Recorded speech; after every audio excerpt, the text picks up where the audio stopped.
Bonsoir à tous et bienvenue ici en direct du Cube, à ici les Moulineaux, pour la 121e fois. Et oui, ça fait 9 ans que nous menons ce projet collaboratif au long cours, le rendez-vous des futurs.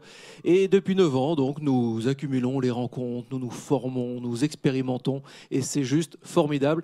Grâce à vous, merci. Si vous nous regardez en direct, tant mieux. Si vous nous regardez en replay, continuez. Et surtout, abonnez-vous. Abonnez-vous bien sûr à la chaîne. Abonnez-vous pour voir les autres émissions et pour continuer d'être alerté sur les prochaines, bien sûr. Ce soir, nous recevons un invité où ça fait des années, je vous dis tout, ça fait des années qu'on cherche à l'avoir ici. Et enfin, nous l'avons. Donc c'est une grande joie d'accueillir Pascal Pic. Bonsoir Pascal. Bonsoir, j'ai l'impression d'être le chaînon manquant d'un coup là. Eh bien, vous voyez, on y arrive, on le retrouve. Alors, laissez-moi vous présenter notre invité. Et comme d'habitude, la présentation est assez succincte, puisque au début, on fait des grandes présentations. En gros, on prend Wikipédia et puis on essaye de faire le résumé. Et puis après, Twitter est arrivé. Puis on se dit, en fait, c'est super la présentation de Twitter. Donc je reprends la présentation de vous sur Twitter. Paléo-anthropologue, maître de conférence au Collège de France, spécialiste de l'évolution de l'homme, des grands singes et des sociétés, entreprise, entre parenthèses entreprise. Je rajouterai que le dernier ouvrage qu'il faut lire, L'intelligence artificielle et les chimpanzés du futur pour une anthropologie des intelligences aux éditions Odile Jacob, c'est sorti il y a quelques mois, c'est ça? Au mois de janvier. Au mois de janvier. Et lisez aussi Qui va prendre le pouvoir? Question, qui va prendre le pouvoir? Les grands singes, les hommes politiques ou les robots? Toujours chez Odile Jacob. Est-ce que j'ai bon là sur la présentation, Pascal? C'est parfait. Parfait. Merci Twitter. Un autre rituel que nous avons, donc il y a la petite présentation portrait Twitter. Un autre rituel, André Braic, le regretté André Braic, qui était venu ici, nous avait dit que le but dans sa vie, c'était de pouvoir expliquer ce qu'il faisait. Donc c'était Saturne, les anneaux, c'était le système solaire, à un enfant de 7 ans. Du coup, on s'est dit, voilà, ça va être notre question rituelle. Qu'est-ce que vous dites à un enfant de 7 ans quand il vous demande ce que vous faites dans la vie?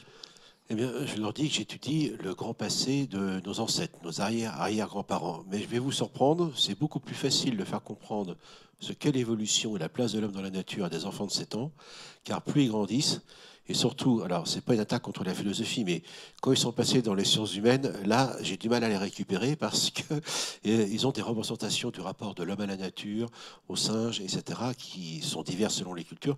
Et là, c'est très compliqué de faire comprendre que ce n'est pas une démarche de la science qui va à l'encontre de ces autres modes de pensée sur le monde. Mais là, ils sont tellement frais, ils aiment tellement les animaux, ils aiment tellement les dinosaures, voilà, qu'en fait, c'est beaucoup plus facile d'expliquer aux enfants de 7 ans qu'aux adultes. Donc ils comprennent que finalement l'homme est un singe parmi d'autres singes. C'est très facile. Comment je le dis, non pas sur le mode affirmatoire. Je dis, écoutez, vous connaissez quelques animaux autour de vous. Bon, regardez le bout de vos membres. Vous en connaissez beaucoup qui ont 5 doigts au bout des membres? Ah non, alors il cherche. Ah oui, le chien, il y en a 4, le chat a des griffes, le cheval n'en a plus qu'un, la vache, 2. Ah bon, d'accord. Et puis, vous avez remarqué que, voilà, vous tendez le bras et, ben, écoutez, il y a un os, 2 os, et ça change qu'aux extrémités. Ah ben oui, c'est pareil pour tous les animaux. Et à partir de là, je dis, vous savez, il y a tout un groupe où il y a 5 doigts, dont un qui s'écarte, compréhensible, avec des ongles au bout. Il n'y a pas de griffes, il n'y a pas de sabots. Eh ben, c'est les singes. Et puis, ah tiens, vous avez remarqué des yeux de part et d'autre de la racine du nez. Un vrai nez, pas une truffe. Ah oui, c'est vrai. Les autres animaux, ils ont une petite truffe là, comme ça, qui est humide. Ah bah oui, mais pas les singes. Et puis 32 dents. Et puis on sourit et on regarde les autres droit dans les yeux. Ah oui, bon, on est bien des singes. Et puis là, à partir de là, c'est pas le singe qui a été le rejet un petit peu de ce qu'est l'homme. C'est le singe qui est en nous et qui est devenu homme. Et les autres ont adopté d'autres modes d'évolution. À partir de là, ça passe tout seul. Vous vouliez faire ça étant petit? Pas du tout. Vous vouliez faire quoi? Je sors d'un milieu très populaire, alors comme j'aime à dire, les métiers qui se terminent en log, je ne savais pas ce que c'était. Hein. Et puis au fil de mes études, j'ai fait un bac scientifique et technique, c'est pour ça que j'aime bien la technologie. Oui, j'ai aussi lu que c'était pas une scolarité très linéaire. Pas du tout. Élève assez moyen, pas... Ouais, et puis oui, merci. Pas top. Non, mais on y va maintenant. Puis... mais chercher mon chemin, j'ai fait être ingénieur, j'ai fait la physique théorique, j'ai fait de l'intelligence artificielle quand j'étais jeune. Et dans les années 70, là, franchement, j'ai trouvé ma voie. Et c'est une histoire de femme. C'est une toute petite pépée, pas plus haute que la table. Hein. Elle s'appelle Lucie. Là, j'ai été tout à fait fasciné par ce grand passé. J'ai toujours aimé l'histoire, mais je ne pensais pas en faire un métier. L'archéologie, bien sûr, ça fait partie de la reconstitution du grand passé. Et dans les années 70, il y avait une ouverture interdisciplinaire dans les études. J'étais donc l'université Pierre-Marie Curie, en 4e année de physique théorique. Et c'est là qu'on parle de Lucie, de Néandertal. Et j'ai rencontré Yves Coppens, Bernard van der Merch. C'est comme ça que je suis rentré dans ce métier. Alors là, franchement, oui, à partir de là, j'ai été un très bon étudiant. Et ce sont des rencontres, donc des rencontres avec cette matière-là, avec Lucie, et effectivement avec Yves Coppens notamment, qui vous ont fait prendre le virage en gros. Fait prendre le virage, mais le virage n'a pas été évident. Je ne l'avais pas négocié comme cela. C'est d'abord une bizarrerie administrative. Donc Pierre et Marie Curie, première université française, nous étions avec les normaliens, donc le physique théorique, c'était du costaud, vous voyez ce que je veux dire. Et là, il y avait possibilité de certificat à option, mais complètement exotique, dont un, paléontologie des vertébrés et paléontologie humaine. J'en crois pas mes yeux, je vais à l'administration, je leur dis, mais vous plaisantez, c'est vrai, vous savez ce qu'ils me répondent? C'est sur la liste, d'accord. Et oui, et donc qu'est-ce que vous voulez qu'elle me réponde? C'était logique. Et je vais au laboratoire en question, et je rencontre donc le professeur Bernard van der Merch, qui allait tout révolutionner sur Néandertal. Hein. Il a vraiment ouvert les nouvelles approches par rapport à ça. Et j'ai compris quelques temps plus tard pour quelles raisons je les avais intéressés. Évidemment, je n'avais aucun background, pardon pour ce mauvais français, en paléontologie, en théorie de l'évolution, etc. Mais nous sommes au début des années 80, et c'est ce qu'on est en train de vivre aujourd'hui, l'intelligence artificielle. Je savais programmer, arrive la micro-informatique, on digitalisait, attendez, on faisait nous-mêmes les programmes pour les statistiques, hein, on les écrivait nous-mêmes. Vous savez pas que c'était pas commercialisé. Et donc, en fait, des problématiques sur l'évolution de l'homme, notamment pourquoi on a un menton ou pas, ou des reliefs au-dessus des yeux ou pas, qui sont des questions extraordinairement compliquées qui remontent à 2 siècles, à Johann Goethe, morphologie. Et ces problématiques étaient très bien posées, sauf que nous attendions les avancées technologiques. Et moi, j'arrive Donc il leur avec fallait cette passion. un geek. J'arrive au bon moment, j'aurais pu louper ça, oui. Geek, je sais pas, un paléo-geek, ouais.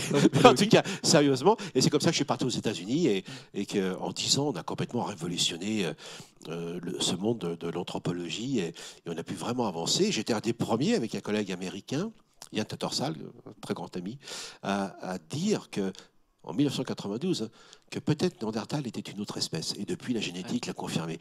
Donc voilà comment ça s'est fait dans cette belle aventure. On va passer à la revue de presse et on se retrouve après. On va rentrer dans le vif du sujet avec Nils Edosmanov. On se retrouve après.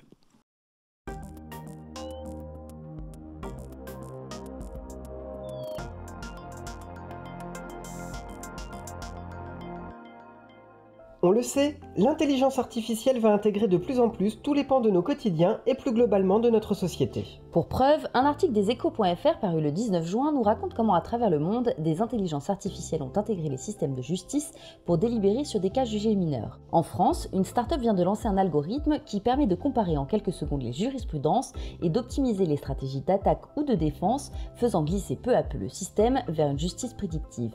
Si le pouvoir judiciaire est en cours de transformation numérique, le 4e pouvoir républicain n'est pas en reste. L'IA permet de valoriser les données dans des champs entièrement nouveaux de la presse, du cinéma, de la radio et de la télé.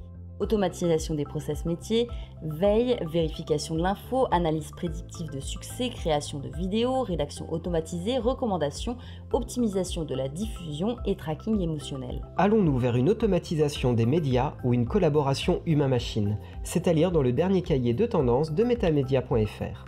Rassurons-nous, c'est bien dans le sens de la collaboration humain-machine que Sorbonne Université a inauguré le 18 juin le Sorbonne Center of Artificial Intelligence. Dans une interview à lire sur le site sorbonne-université.fr, son directeur Gérard Billot en explique le principe. SCAI, c'est 4 axes de recherche: mathématiques, informatique, robotique, santé-médecine, climat-environnement-univers et humanité numérique. C'est plus de 100 scientifiques, 150 doctorants et chercheurs postdoctoraux, 300 étudiants et plus de 20 partenaires industriels. Le centre a pour ambition de motiver, organiser et rendre visible la recherche multidisciplinaire en IA à travers le montage de chaires d'excellence, l'accueil de projets interdisciplinaires et la création de task force. Espérons donc que le SCAI sera à la hauteur des enjeux car l'heure est grave. Comme nous l'apprend un article du Journal du Geek du 20 juin, des chercheurs du MIT ont développé un programme capable de cuisiner une pizza, de la préparation de la pâte à la cuisson en passant par le choix des ingrédients. Au-delà de l'anecdote, Pizzagan aurait à terme la capacité de générer de façon autonome des produits finis et pourrait entraîner une véritable révolution dans l'industrie. Parce que l'intelligence artificielle s'insinue jusqu'au fondement de l'alimentation postmoderne, la nécessité d'en cerner les questions éthiques semble de plus en plus impérieuse. À ce titre, un article du site franceculture.fr du 25 mai revient sur la signature récente par 42 pays de l'OCDE de principes en la matière visant à éviter les risques et les déviances. Sauf que la ruée vers l'or que représente le développement de l'IA serait restée la ligne conductrice d'un texte non contraignant, dominé par l'idée de concurrence commerciale plutôt que de coopération humaniste, édictée par les GAFAM. Finalement, la clé de la réussite de la collaboration humain-machine pourrait-elle être une question d'imaginaire ? Dans une tribune parue le 20 mai sur le site Uzbek Erika, l'écrivaine et prospectiviste Anne-Caroline Pocot s'inquiète de l'imaginaire négatif généré par cette technologie et d'un climat de peur qui paralyse les esprits. Tout ce qu'un homme est capable d'imaginer, d'autres hommes sont capables de le réaliser, disait Jules Verne. Aujourd'hui, il s'agit donc de doper les imaginaires autour de l'intelligence artificielle pour trouver des solutions. C'est la seule piste valable. La réinvention du récit commun comme base du futur contrat social numérique est décidément un thème que nous n'avons pas fini de traiter au rendez-vous des futurs. Non mais sérieux, il s'attaque même aux pizzas ? Bah écoute, du moment qu'il n'y a pas d'ananas dedans.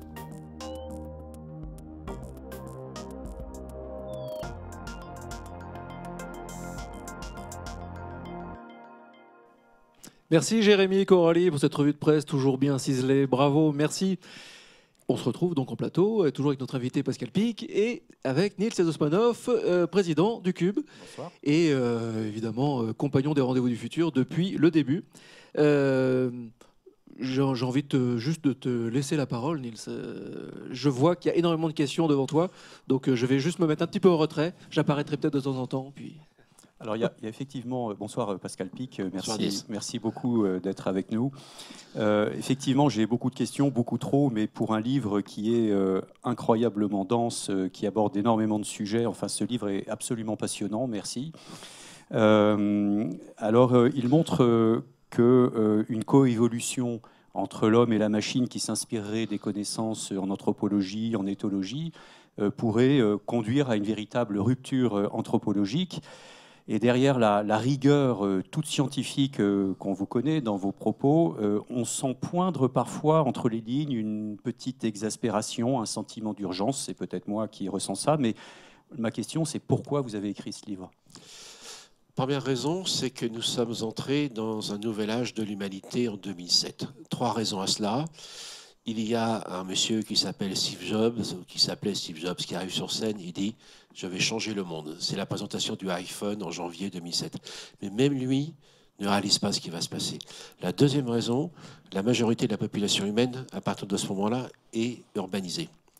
Et la troisième raison, c'est la première vague de ce qu'on appelle l'intelligence artificielle moderne, mais le terme est un peu abusif, mais qu'importe, ce qu'on appelle l'analyse des données par l'apprentissage machine et l'apprentissage profond, peut-être on va expliquer cela. Et les trois en même temps convergent vers ce qu'on appelle les smart cities, donc la ville de demain, où il suffit de regarder ce qui se passe à Singapour pour avoir une idée de ce qui va se profiler. Et c'est 2 enjeux absolument énormes. Donc c'est un nouvel âge de l'humanité. La deuxième raison, c'est qu'on a eu tendance à négliger l'impact des technologies sur l'évolution des sociétés humaines. Et en définitive, c'est très intéressant, il y a beaucoup de débats actuellement, et il se trouve que ce sont les préhistoriens. Je pense à André Leroi-Gourhan, qui était au Collège de France, un très beau livre de 1964, qui s'intitulait « Le geste et la parole ». Et on sait aujourd'hui avec les sciences cognitives que le geste, la parole, nos mouvements, nos capacités cognitives, tout ça se co-construit dans notre intelligence. Ça peut vous sembler évident aujourd'hui, mais regardez, là on est complètement à l'encontre du dogme cartésien, qui séparait quand même l'intelligence, le cerveau, qui était l'acteur de notre corps. Le corps n'était pas co-participatif de la construction de nos représentations du monde, de nos capacités cognitives, de notre intelligence. Et ça, on le sait, avec la marche, les sciences cognitives, c'est participe. Donc là, c'est un enjeu absolument majeur, justement, qui va aujourd'hui impacter la robotique notamment. Et derrière cela, j'en avais assez d'entendre des gens qui disent l'intelligence artificielle va être meilleure que nous, ou l'intelligence artificielle, ça n'existe pas. C'est ni l'un ni l'autre. En définitive, il faut comprendre ce que sont, au pluriel, donc il va falloir maintenant changer notre façon de nous exprimer, c'est ce que sont les intelligences artificielles, comprendre d'où elles viennent, mais aussi les comparer aux intelligences animales et humaines. Donc, première partie du livre, d'où viennent les intelligences animales et humaines, comment elles ont coévolué, j'ai déjà esquissé un peu le propos, parce qu'on sait aujourd'hui que tout ça coévolue. Et ensuite, deuxième partie, d'où viennent les intelligences artificielles, et là, c'est vraiment une activité qui est liée à la créativité humaines, ça commence il y a une soixantaine d'années, et ensuite les comparer pour savoir ce qu'elles font et ce qu'elles ne font pas, en quoi sont complémentaires, en quoi sont meilleures que nous dans certains domaines, et dans quoi dans d'autres domaines elles ne seront jamais l'équivalent des intelligences humaines. Voilà, donc ça nécessitait de brosser un peu large, vous l'avez très bien dit, Nilis, merci, mais ça c'était de donner un repère, et donc le sous-titre, vous l'avez rappelé, c'est de se dire que le cerveau chez les singes et les humains, c'est avant tout un cerveau social. Il sert à faire des tas de choses, bien évidemment. Les mathématiques, la peinture, l'écriture, ce que nous faisons là, bien sûr. Mais avant tout, c'est un cerveau social. Et ce cerveau social, il est fait pour interférer avec d'autres intelligences. Donc mon propos n'est pas d'aller vers la substitution, mais comment construire un monde des intelligences, à la fois avec les intelligences artificielles, et surtout comprendre ce que sont les intelligences animales. Parce que si on est capable de le faire, nous aurons les outils, nous aurons les aptitudes pour coévoluer avec ces trois formes d'intelligence.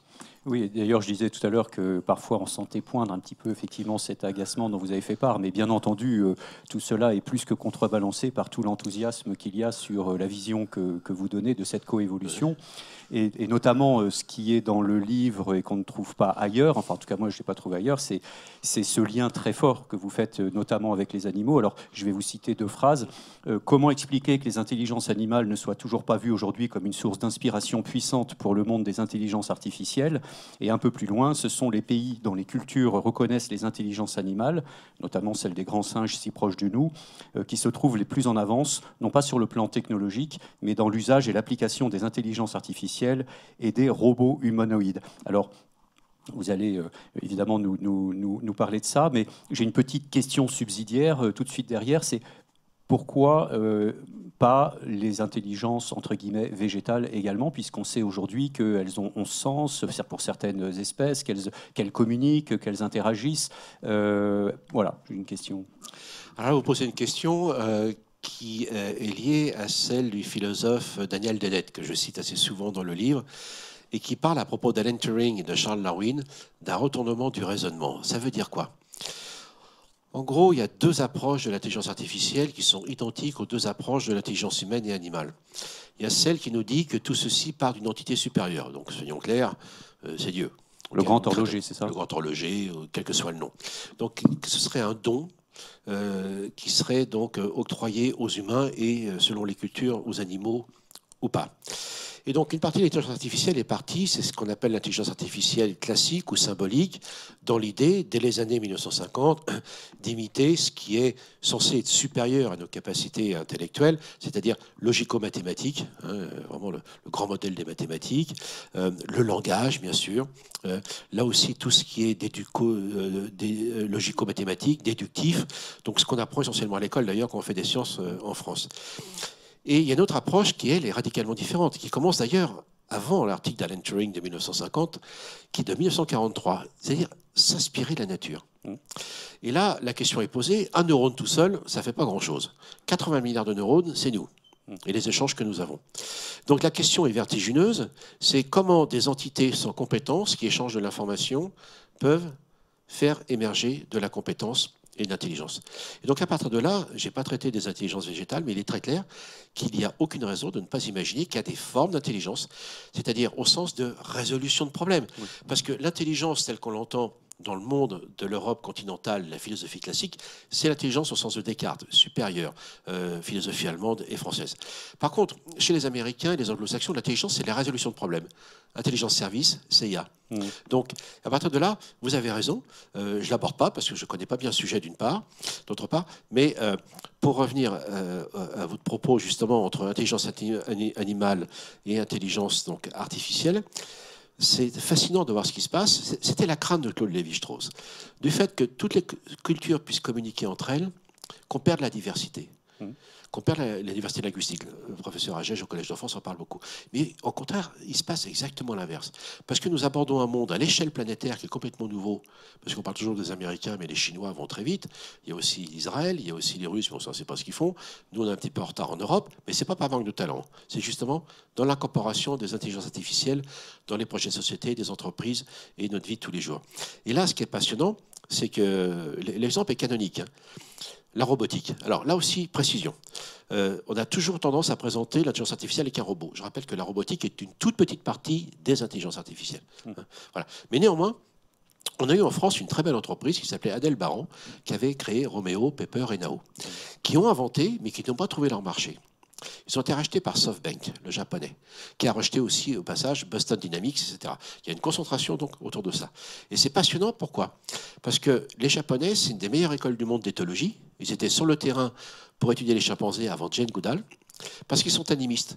Pour eux, avoir une relation avec un animal, c'est comme avoir une relation avec un humain. Mais justement, vous dites... Et pour eux, et la même façon avec les machines. Et donc, c'est assez passionnant de voir que ces croyances très profondes qu'on appelle les ontologies en anthropologie, qui remontent à des milliers d'années, eh bien, sont en train de profiler le monde de demain autour des robots et l'intelligence artificielle. Parce que nous, en France, il y a de très bons éthologues, mais nous avons encore cette difficulté qu'on parle des intelligences animales. Et la France est le pays développé, le moins robotisé. Donc, l'anthropologie est vraiment extrêmement présente dans ces nouveaux univers technologiques. Et oui, justement, vous dites l'étude des grands singes, c'est la clé de la cobotique du futur. Pourquoi? Bien sûr, parce que c'est l'attitude de comprendre l'altérité. Le rapport aux autres intelligences, c'est la capacité de notre cerveau, par l'empathie, nos neurones miroirs, nos capacités de représentation de l'autre, ce qu'on appelle la théorie de l'esprit. La théorie de l'esprit, c'est la capacité que nous avons à nous représenter les émotions, les représentations et les idées qu'ont les autres. Eh bien, en effet, alors ça c'est intéressant parce que les machines savent déjà faire ça. Mais alors attention, les machines sont capables de détecter nos émotions. C'était dit d'ailleurs dans la petite présentation de presse à l'instant, ça avait le tracking émotionnel. Donc les machines peuvent détecter nos émotions, mais elles ne savent pas ce que sont nos émotions. D'accord ? Ce qui n'est pas du tout la même chose. D'accord ? Mais néanmoins, ceci va avancer extrêmement vite, ce qu'on voit très bien dans Minority Report, d'ailleurs, au passage. Donc voilà, donc, là où on en est. Et donc, ça peut surprendre qu'autour de ces technologies qui se développent très vite aujourd'hui à l'échelle mondiale, les questions d'anthropologie et d'éthologie sont absolument essentielles pour comprendre les différences entre les nations, les cultures, mais aussi pour mieux les comprendre et mieux coévoluer, comme vous le disiez. Et si on revient sur l'intelligence humaine, ce que vous dites, c'est que en fait, il y a plein de formes d'intelligence humaine. J'en ai compté une quinzaine dans votre livre: intelligence émotionnelle, spatiale, créatrice, politique, éthique, etc. En fait, l'intelligence, c'est un ensemble d'intelligences. C'est ça. Alors, on parle de facteur G chez les neuroscientifiques, donc l'intelligence globale qui est corrélée à toutes les formes d'intelligence, mais les uns et les autres, entre nous ici, sur ce plateau, et toutes les personnes qui nous écoutent, eh bien, nous savons qu'au cours de notre vie, pour diverses raisons, nous avons privilégié certains types d'intelligence, au pluriel évidemment, par rapport à d'autres. Alors, sur le plan technique, soyons très clairs, il n'est pas certain que les 15 types d'intelligence soient complètement isolés les unes des autres. C'est évidemment pas le cas. C'est comme les sciences cognitives. Mais pour nous, les scientifiques, d'être capable de mettre un critère sur tel type d'intelligence linguistique, classificatoire, et de les mesurer toujours. Et ça nous permet d'avancer, de comparer et de mesurer. Donc ce n'est pas du tout un postulat, c'est une méthode. Okay, et ça, elle est absolument essentielle. Et donc c'est ça qu'on voit aujourd'hui. Et je crois qu'il n'y a aucun livre qui fait ça aujourd'hui. C'est comment nous allons rentrer dans un monde qu'on appelle de l'induction. Donc notre cerveau gauche, c'est celui logico-mathématique, symbolique, classificatoire, linguistique, classificatoire au sens logique du terme. Et ça, donc, c'est l'intelligence artificielle classique qui a commencé et qui s'est déployée très vite avec les systèmes experts dans les années 80. Et puis, celle qui est en train d'éclater aujourd'hui, mais pour 3 raisons. Hein. C'est ce que dit M. Jack Ma, qui a créé Alibaba, c'est une immense entreprise chinoise. C'est que, d'une part, on a eu une convergence entre les puissances de calcul avec les puces. Hein. Jusqu'à très peu de temps, on n'avait qu'un seul type de puce dans nos ordinateurs. Aujourd'hui, il y a une diversification des puces dédiées à des tâches particulières d'intelligence artificielle notamment. Il y a eu aussi les données. Depuis qu'on a les smartphones, c'est des milliards de données. Et évidemment, les algorithmes qui permettent de mieux classer, de mieux faire cela. Eh bien, il y a une partie dans le livre qui explique que l'analyse des données, on appelle data analysis pour faire très smart, ça fait 3 siècles qu'on en fait, nous. Pourquoi ? Parce que l'induction, c'est comment, à partir d'un ensemble de données plus ou moins disparates, ou plus ou moins cohérents, nous sommes capables d'extraire des schémas sous-jacents qu'on va tester. Ça s'appelle la systématique. Et les théories de l'évolution ne viennent pas des fossiles. Les théories de l'évolution viennent de notre compréhension des classifications entre les grands singes et nous les autres singes. Ça s'appelle l'induction. Comment extraire d'un ensemble de données plus ou moins structurées des données ou des schémas qu'on n'aurait pas pensé. Et nous allons connaître une évolution en sociologie, en sciences humaines, en éthologie, en immunologie, en médecine, tout ce qui traite des systèmes complexes, des gènes jusqu'à nos capacités cognitives, qui va être absolument prodigieux dans les années qui viennent, grâce justement à ces intelligences artificielles qui nous ouvrent les mondes de l'induction. Et alors, il y a ce fameux paradoxe de Moravec. Ah oui. racontez-nous ça, parce que ça met un peu tout par terre quand même. Alors, ça met par terre, oui et non. Mais vous avez raison, Hans Moravec est un immense roboticien, et je comprends que des personnes s'inquiètent. Lorsque, en 97, Watson, non pas Watson, c'était Big Blue, Deep Blue, bat M. Kasparov aux échecs. Et puis récemment, vous savez, Lee Sedol, donc avec d'autres technologies, donc au jeu de Go. Alors évidemment, Kasparov, Lee Sedol, c'est des gens très intelligents. Et vous voyez, l'erreur de la pensée hiérarchique occidentale qui dit que ces gens-là sont intelligents, donc ils sont plus intelligents en tout derrière. Et à partir de là, on s'effraie. Mais c'est complètement faux. Parce que c'est pas du tout ça qui va se passer. En fait, le paradoxe de Moravec nous dit que les machines font des choses complexes plus facilement que nous, que des choses simples. Et le paradoxe de Moravec, ça veut dire ça. C'est-à-dire que plus des choses sont apparues anciennement dans notre évolution, que notre marche bipède, c'est notre bipédie absolument inimaginable, hein, parce qu'on a 80 milliards de neurones là, mais il y en a 80 milliards en dessous qui sont dans le cervelet. Vous imaginez pas le hardware qu'on a là-dessous. Hein. Et donc, Hans Moravec disait, ce sera plus difficile pour les machines de faire des choses simples pour nous, que des choses compliquées. Et c'est un impact énorme dans le monde du travail aujourd'hui. Pardon, j'ai l'impression de passer du coq à l'âne. C'est ce qu'on appelle le paradoxe de Paul Yanni, pas Karl, mais son frère Michael. Vous savez, nous tous, là, autour de notre vie, on a des petites pratiques, on a des habitudes, on a observé, on a appris par les routines, par l'observation, etc. Ça, c'est des choses qui ne sont pas, en fait, concrétisées, qui ne sont pas numérisées, qui ne sont pas séquencées. Et bien, ces choses-là qui font, en fait, l'essentiel de notre vie, sera beaucoup plus difficile à accéder pour les machines que des choses qui nous semblent compliquées. Donc voilà le paradoxe de Moravec, ce qui veut dire que la robotique aujourd'hui va connaître une évolution extraordinaire, non pas... Alors il y a deux sources d'inspiration pour les intelligences artificielles, celles qui viennent de la nature, ça peut surprendre tout le monde, mais en fait, tout ce qui est basé sur les neurones artificiels, les réseaux de neurones, les data d'analyse, c'est complètement bio-inspiré. Il y a des algorithmes génétiques, on parle de darwinisme artificiel, l'Internet des objets, on parle d'écosystèmes, ça fonctionne avec les mêmes mécanismes. C'est pas une imitation de la nature, mais c'est inspiré de la nature pour le comprendre, pour les développer, mais aussi pour les comprendre et les exploiter. Et puis, l'ontogénèse. Vous savez, l'ontogénèse, c'est comment nous sommes devenus des adultes. Eh bien, vous savez, entre 2 et 4 ans, vous n'imaginez pas ce que nous avons appris. Nous avons appris à parler, à marcher, à courir et les règles sociales. Eh bien, aujourd'hui, la robotique est en train de complètement s'inspirer de l'autogénèse et on va connaître des évolutions extraordinaires. Donc, ça peut sembler paradoxal et c'est aussi l'objectif de ce livre, c'est que montrer que plus que jamais, aujourd'hui, les mondes des intelligences artificielles nous ramènent vers les mondes darwiniens, mais bien compris, hein, c'est pas Terminator, hein, soyons très clairs. Alors parfois c'est vertigineux. Je vais prendre un exemple. Vous dites le calcul est une équation inconnue de l'évolution. Darwin et Turing nous obligent à comprendre que nos intelligences procèdent de mécanismes élémentaires non intelligents. Nos esprits donc formés à la rationalité, en tout cas moi, enfin et encore, j'ai du mal à bien comprendre ce concept-là. Mais est-ce que ça ne veut pas dire que l'intelligence, in fine, c'est une émergence spontanée, un peu comme la conscience ? Mais bien sûr, c'est pour ça que la première partie du livre exprime l'émergence de ces intelligences animales et humaines.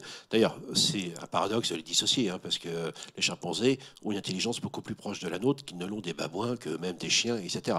Donc il y a déjà une diversité des formes d'intelligence, bien évidemment. Et puis, comme vous le disiez, c'est que, par exemple, et ça c'est absolument fascinant, nous avions des modèles en biologie évolutionniste qui s'appelaient les espaces de Baldwin. J'explique. Vous avez une espèce avec des individus différents les uns des autres, forcément. Et puis les individus ont plus de succès, mâle ou femelle, qu'importe. Et s'ils ont plus de succès, quel que soit sur le plan social, reproductif ou pour mener le groupe, qu'importe, eh bien, ils vont modifier l'espace des adaptations. Eh bien, on avait recusé ce modèle de Baldwin il y a un siècle. Eh bien, aujourd'hui, avec ce qu'on appelle les algorithmes évolutionnaires et également les algorithmes darwiniens, on est en train de retrouver des modèles de biologie que nous avions abandonnés et qui redeviennent extrêmement pertinents aujourd'hui. Donc, on a un champ de recherche extraordinaire et qui est très fécond entre les théories de l'évolution et le champ des intelligences artificielles. Donc on va connaître un monde absolument fabuleux. C'est pour ça que je ne suis pas d'un grand optimiste, mais je trouve ça assez fascinant. Mais ça veut dire qu'effectivement, il faut en parler, il faut savoir ce que ça fait, ce que ça ne fait pas, et quel est ce monde qui vient aujourd'hui avec toutes ces intelligences, celles créées et celles qu'on n'a pas encore comprises. Alors, dans ces perspectives vertigineuses, une fois de plus, que vous ouvrez, vous dites le développement du cerveau est de plus en plus dépendant des évolutions techniques et culturelles. Les objets connectés manifestent déjà des aptitudes d'intelligence collective comparables à celles des insectes sociaux. Et j'entendais Bruno Latour récemment qui disait que la technique représente 1000 fois la masse des humains sur Terre, c'est dire la prégnance aujourd'hui de la technique sur l'humain. Et il y a bien un jour où toutes ces techniques vont s'interconnecter, faire système, s'intégrer. Comment vous imaginez ce futur-là avec l'humain? Mais c'est pas le futur, c'est maintenant. C'est maintenant. C'est maintenant, ben oui, c'est déjà là. C'est l'Internet des objets que Luc Julia appelle l'intelligence des objets. À partir du moment où on a des entités avec des compétences faibles ou peu de compétences qui échangent de l'information, comme pour les plantes, ça crée des formes d'intelligence, de résolution de problèmes et de capacité d'adaptation. Et aujourd'hui, ce qu'on appelle l'Internet des objets, mais ce ne fait que commencer. Vous allez voir avec la 5G, ça va être absolument hallucinant. Mais par exemple, c'est une chose dont on parle assez peu, c'est assez peu connu du grand public, pardonnez-moi si vous le savez, ce qu'on appelle les jumeaux numériques. C'est-à-dire qu'en fait, dans les industries, maintenant, vous avez des avatars numériques des chaînes de production. Mais vous avez même maintenant, vous allez en avoir en médecine vétérinaire, il y a des avatars des animaux.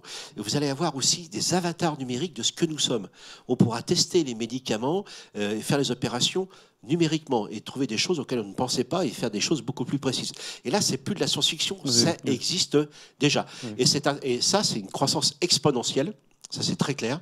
Et ces mondes numériques, il va falloir que nous ayons évidemment des formes d'intelligence artificielle qui existent déjà, mais qui vont s'élever pour nous permettre de comprendre ce qui se passe. Parce qu'en fait, le maître mot cette année, c'est écosystème. En économie, les entreprises qui communiquent entre elles, les personnes qui communiquent entre elles, les clients qui communiquent directement. Vous savez ce qu'on appelle ça, make an order. Ça veut dire quoi? Que bientôt, vous pourrez commander un objet directement en ligne qui sera fabriqué et nous rentrons dans un monde de masse complètement personnalisé. Alors, et c'est ça qui est en train d'arriver aujourd'hui. C'est absolument fabuleux. Et donc, c'est une nouvelle anthropologie qui est en train de se mettre en place, qui, moi, ne m'effraie pas, mais qui nécessite, en effet, vous avez raison, des réflexions sur l'éthique, sur l'anthropologie, sur la sociologie, la philosophie, bien sûr. Et alors, pour rebondir là-dessus, mais c'est parce que j'ai envie de vous citer, en fait, vous dites que ce qui est fabuleux avec le numérique, c'est que ce n'est pas un outil, mais un outil à fabriquer des outils. C'est ça. Est-ce que vous pensez que l'industrie du futur pourrait s'opérer demain à travers d'entités juridiques totalement autonomes, qui seront capables d'identifier la demande, de fabriquer, de livrer, de passer des contrats intelligents via la blockchain ou autre, etc. Et même de créer des filiales de manière autonome, si besoin est, sans que ça passe par de l'humain. Bah, si on continue à avancer de la façon dont fonctionnent les systèmes écologiques, oui, il n'y a aucune raison pour que ça ne se passe pas de cette façon-là. Ça, c'est, voilà. Et on parle d'ailleurs, alors c'est même pas dans le rapport de mon ami Cédric Vallani, mais c'était pas tout à fait l'objectif non plus. Le rapport était centré sur les impacts déjà présents et les attentes qui très rapides dans tous les domaines de l'économie de nos sociétés. Mais c'est ce qu'on appelle, et il y a des excellents chercheurs français, le darwinisme artificiel.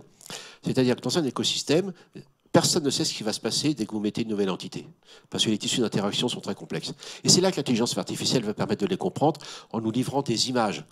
C'est un peu la phénoménologie de ce qui se passe. Pardon, c'est un petit peu complexe, mais ça a toujours été comme ça. Aujourd'hui, vous savez, c'est la question de l'acceptabilité. Ah, qu'est-ce que font les algorithmes? Il y a les biais donc des fichiers. Dans la petite revue de presse tout à l'heure, on parlait donc des problèmes des biais en justice et en police. Et il y a de vrais problèmes. Mais c'est ça qui est passionnant, parce que c'est ce qu'on appelle les robots collaboratifs ou les assistants personnels. Les assistants personnels, on n'en parle pas assez. C'est déjà complètement parti ce truc-là. Ça veut dire quoi?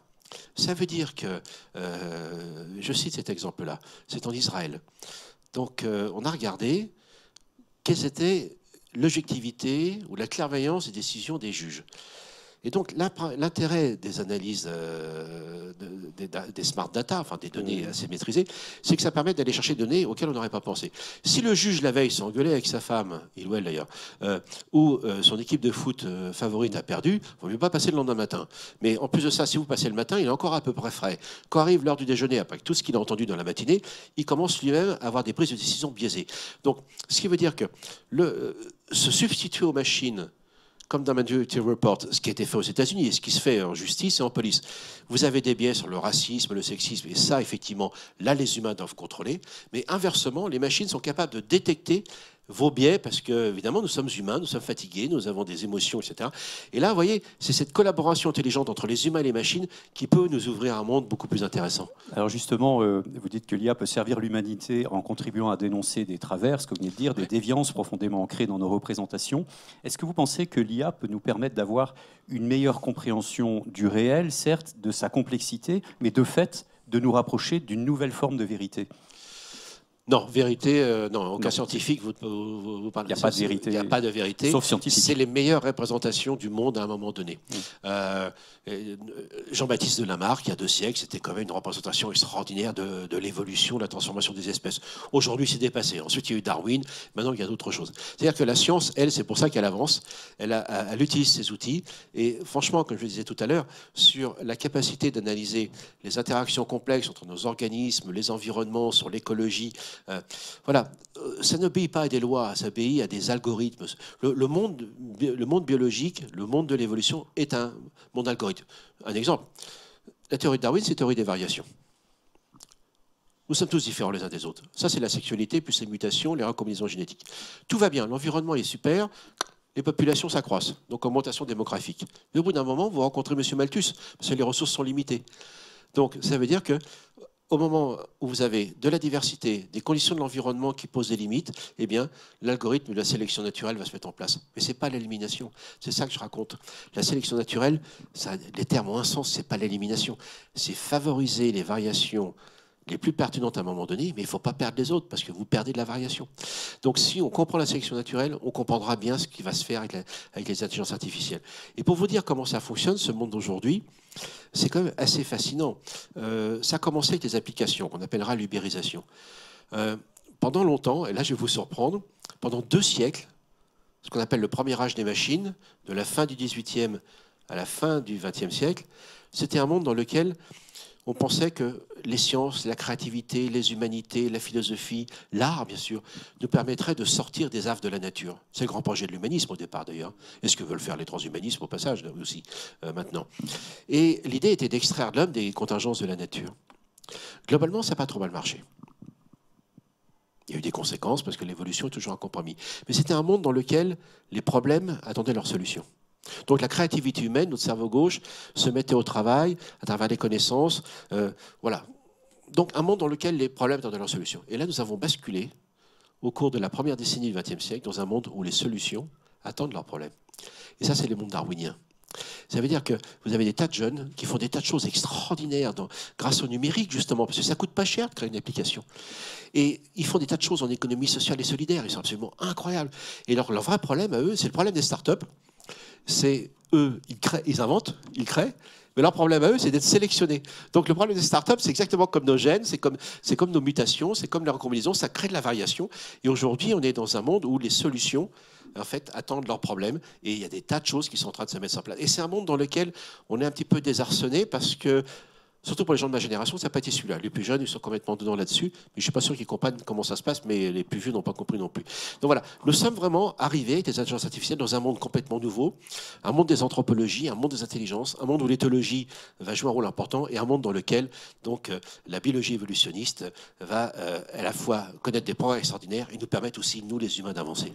Alors, Eloi me dit que c'est ma dernière question. J'en avais évidemment encore beaucoup, mais de toute manière, pour puiser ce livre, il faudrait y passer quelques journées. Donc, j'invite vraiment tout le monde à le lire. Et donc, ma dernière émission, éventuellement. Voilà. Et donc, ma dernière question, vous dites que les algorithmes évolutionnaires proposent des solutions auxquelles les chercheurs et les ingénieurs n'auraient pas pensé. C'est de l'évolution artificielle, mais on peut aussi parler de créativité artificielle. Oui. Donc, ma question, c'est... J'ai 2 questions, enfin, dans une. Ma question, c'est donc, est-ce que l'IA un jour pourra devenir artiste? Et vous dites également quelque part que l'arrivée de la photographie a libéré la peinture de la représentation réaliste, le classicisme. Donc, 1, est-ce que l'IA deviendra un jour artiste? Et 2, de quoi l'IA va-t-elle libérer les arts, selon vous, les arts d'aujourd'hui? On le voit avec la folie des séries. Évidemment, tout le monde sort de Game of Thrones. Il y a quand même... Attention. On voit bien qu'il y a des créativités, entre guillemets, mais ce n'est pas bonne créativité. Avec l'intelligence artificielle, c'est le modèle Netflix. Mais Netflix a justement l'intelligence de se dire, on ne va pas aller chercher que les acteurs ou les metteurs en scène ou les scènes que les gens aiment le mieux. Ça, on le sait enregistré.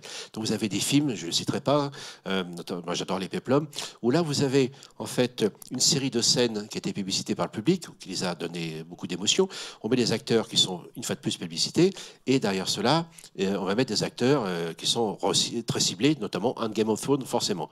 Et vous sortez du film, une petite amertume au fond de la gorge.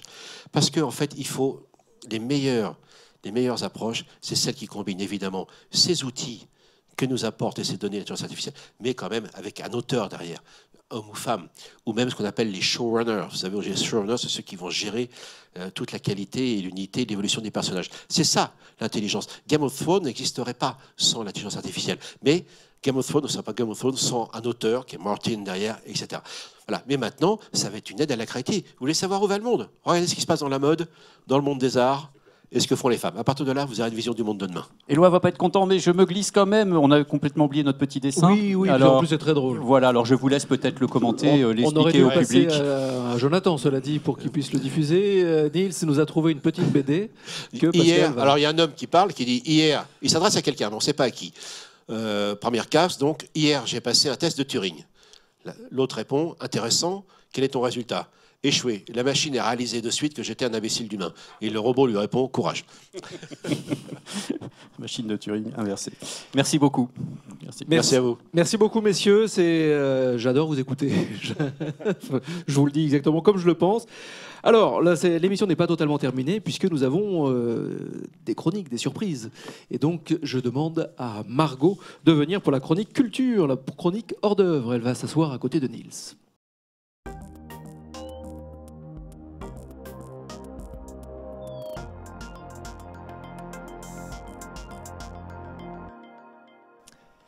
Margot, bonjour. Bonsoir. Bonsoir. Pascal Pic. Bonsoir Margot. Et c'est à vous, Margot. Allez-y. Alors, je vais faire la transition avec la question de Niels, parce que pour commencer, je vais vous montrer une série de tableaux, et j'aimerais que vous me disiez quel est leur point commun, si vous trouvez sur les tableaux. Donc, ils sont juste ici.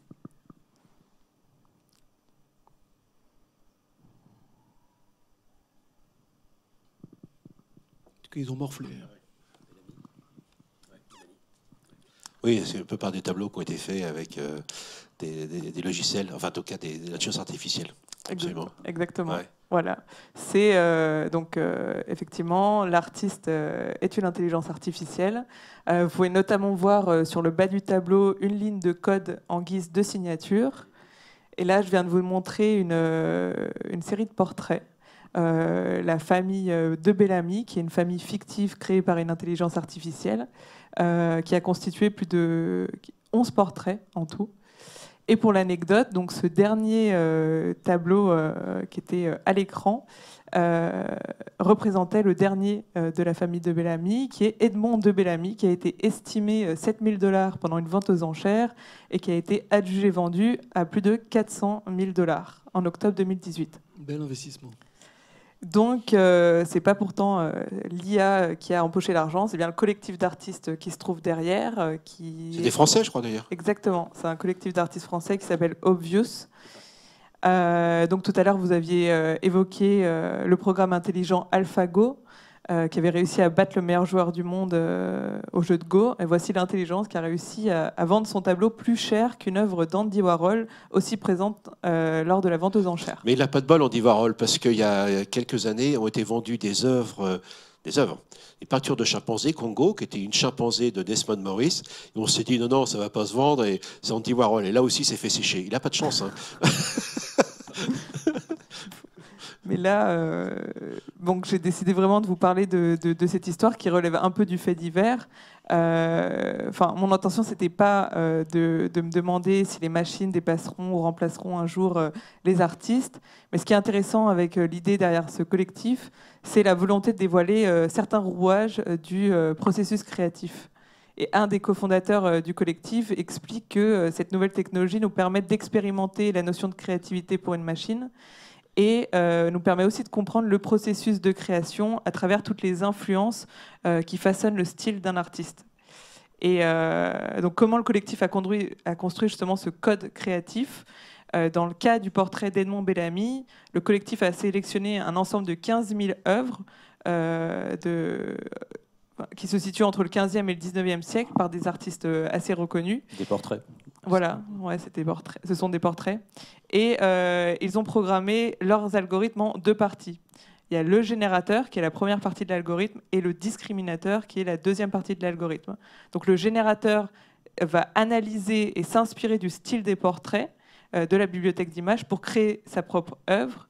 Et le discriminateur va justement détecter, analyser et discriminer les œuvres qui vont ressembler d'une part trop à la banque d'images et aux œuvres qui pourraient ressembler à des œuvres de machine.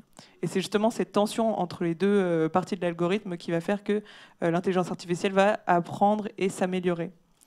Mais évidemment, le mérite ne revient pas totalement à l'intelligence artificielle, puisqu'il y a bien un collectif d'artistes qui crée l'algorithme, qui sélectionne des images. Et même si cette histoire a fait beaucoup de bruit, pour son aspect un peu révolutionnaire et historique, une IA qui apprend, qui crée une œuvre qui est vendue plus de 400 000 $, ça ne passe pas inaperçu. Mais on peut rappeler que ça fait quand même 50 ans que certains artistes utilisent l'intelligence artificielle pour nourrir leur art. Peut-être ce qui est intéressant aussi dans cette histoire, c'est que l'artiste ne crée plus l'œuvre, mais il crée le système qui crée l'œuvre. Voilà, donc c'est ça qui est important. Les machines ne vont pas nous remplacer. C'est qu'avant, il y a des humains avec des critères, des connaissances. La machine fait des tas de propositions, et vous avez très bien décrit les deux algorithmes, variation, sélection, mais les critères de sélection, c'est les humains qui les donnent, et à la fin, c'est eux qui décident. Et ça, c'est dans tous les domaines actuellement, même en médecine. C'est-à-dire, ça ne se substitue pas. Les machines sont capables de faire de meilleures prédictions, mais en fait, elles vous font des propositions. Donc, c'est vous qui êtes l'expert en amont et en aval. Mais ça ouvre des possibilités auxquelles on n'aurait pas pensé. Puis il y a l'histoire du New Rembrandt, vous savez, l'homme au chapeau. Là, pardon, les experts de Rembrandt, là, par contre, on leur a dit, tiens, on l'a sorti d'une brocante, ils ne trouvaient pas la différence. Hein. Donc mais là, c'était très ciblé, par contre. Et c'est l'humain qui achète encore Exactement. les œuvres. Merci beaucoup, Margot.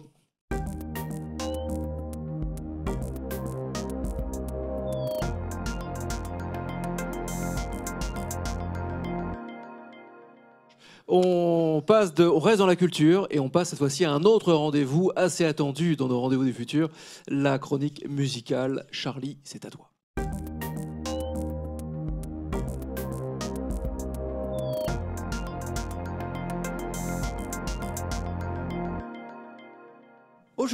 Aujourd'hui, le thème imposé de cette chronique musicale en 3 morceaux est l'intelligence artificielle.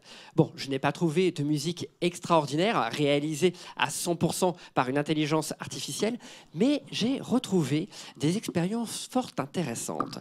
Alors, dans un premier temps, nous allons voir ces artistes humains qui font intelligemment vibrer les machines. C'est numérique, ça sonne comme de la musique d'ordinateur, mais c'est piloté par un humain. Tout de suite, écoutons le morceau magnifique de l'artiste américain Soutech, une techno minimaliste faite de click and cuts.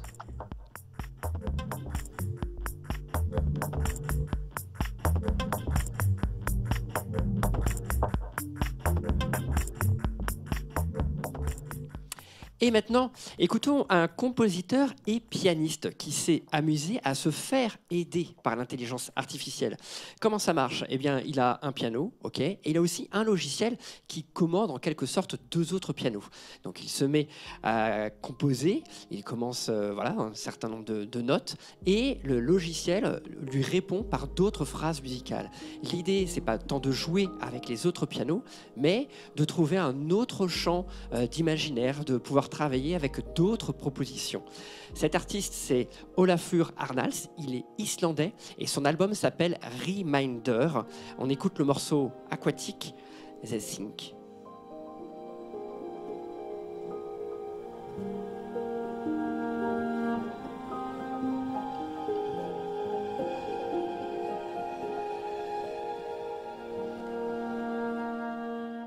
Et enfin, quand dans un lointain avenir, le monde des robots aura disparu, on redécouvrira peut-être une musique contemplative, introspective, particulière, une musique dont on aura l'impression qu'elle avait été créée par un programme, mais un programme qui aurait été enrayé par un tout petit grain de sable qui délicatement créerait des décalages. Les notes glisseront, se croiseront, se mélangeront, se quitteront et se transformeront. En fait, cette musique, elle existe déjà. Elle a été composée en 1981 par Philip Glass. Écoutons Glassworks 3, The Islands.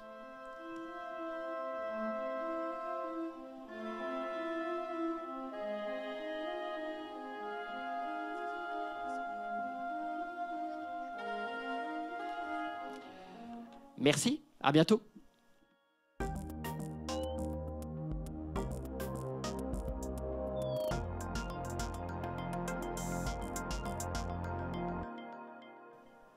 Merci Charlie. Avant de rendre l'antenne pour cette émission, un petit mot Nils. Non, je voulais juste rebondir là-dessus pour dire que La musique, c'est aussi son truc. Si on regarde la musique baroque, Bach, etc., la fugue à 6 voix, il y avait des formes de musique avant qui étaient extrêmement mathématiques, magnifiques, sublimes et très mathématiques, et que finalement, aujourd'hui, on peut mettre au défi beaucoup de musiciens talentueux d'arriver à faire du contrepoint improvisé à la manière de Bach, quoi. Donc, je ne sais pas si vous êtes adepte de ces musique-là, mais finalement, le génie humain avait déjà cette capacité d'être à la fois très mathématique et à la fois d'être dans le génie, quoi.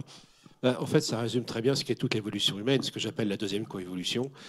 Les techniques, les outils sont consubstantiels de ce qui a fait l'humanité, à la fois pour ses besoins, mais on avait cru que les techniques, c'était des outils que pour prolonger, rendre plus efficaces et améliorer notre condition humaine, bien sûr, mais que d'un point de vue matériel. Et c'est là que l'erreur, on s'aperçoit que ça participe complètement de notre idéal, notre créativité. Ce qu'on a entendu là, je crois, je dirais pas ça va nous rassurer, mais ça montre bien que ça serait quand même très surprenant. Moi, je serais beaucoup plus surpris de savoir qu'il n'y a rien qui se fait autour de l'art et de l'intelligence artificielle plutôt que l'inverse. Parce qu'à chaque fois, les artistes se sont appropriés les nouvelles technologies. Et donc, que ce soit le clavecin bien tempéré ou l'intelligence artificielle tempérée, je ne sais pas, mais en tout cas, on y est. Moi, j'ai envie de finir par un coup de cœur, une atmosphère, une fiction sonore. Il faut vraiment vous taper au milieu des fantômes où vous soyez et où vous voulez. C'est tout nouveau, ça vient de sortir et je vous propose même une petite séquence pour nous plonger dans cette ambiance. C'est mon coup de cœur et comme c'est moi qui ai le micro, ce sera le seul coup de cœur de fin d'émission.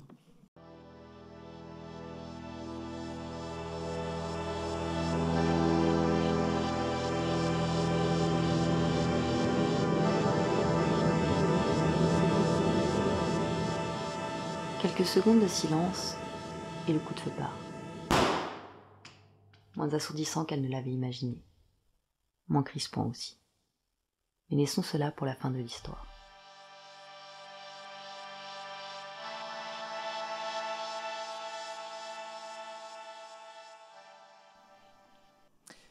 C'est donc une atmosphère, c'est donc un polar, c'est une fiction sonore. C'est produit par Gilles Carré, qui est coproducteur de ces Rendez-vous du Futur, réalisé par Jérémy Durand, qui est, vous le voyez jamais, parce qu'il il chapeaute, il orchestre ce qui se passe derrière, ce qui se passe en coulisses. Il est derrière les caméras. Chapeau bas l'artiste, vraiment. Et il est temps pour nous de rendre l'antenne de ce 121e Rendez-vous du Futur. Merci beaucoup Pascal Pic d'avoir accepté de jouer le jeu. Merci Éloi, merci Nils. Et merci Nils, et à bientôt.